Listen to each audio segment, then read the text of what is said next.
C'est un député et imam serein qui se présente à cette conférence de presse.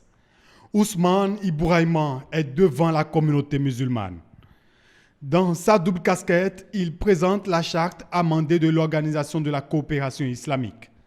Une charte ratifiée par l'Assemblée nationale au cours de sa dernière session extraordinaire. La première charte de l'organisation, qui comptait alors 25 pays membres, contre 57 actuellement, avait été adoptée en 1972 à Jeddah et comprenait 14 articles.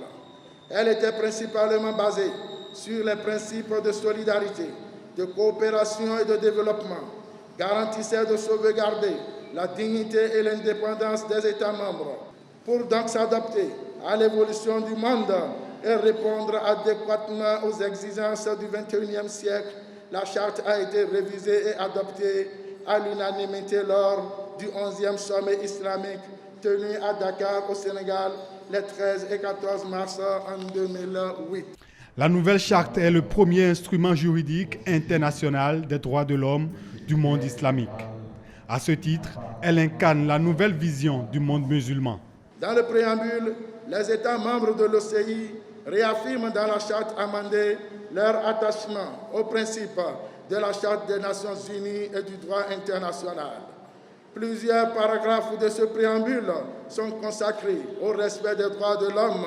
Ainsi, les États membres sont déterminés à promouvoir les droits de l'homme et les libertés fondamentales. La ratification de cette charte offrira à notre pays un intérêt particulier, notamment l'occasion de réaffirmer son adhésion aux objectifs et aux valeurs de l'organisation, ainsi que sa volonté de renforcer sa coopération avec celle-ci, toute chose qui pourrait favoriser le développement et le raffermissement des relations bilatérales avec les États membres. Au-delà d'une conférence de presse pour expliquer les avantages de la ratification de la charte, le conférencier a salué le travail que fait le président Patrice Talon pour le développement du Bénin. Nous en voulons pour preuve les grandes réalisations du président de la République, la réalisation des infrastructures routières sur toute l'étendue du territoire national. Tout le pays est en chantier.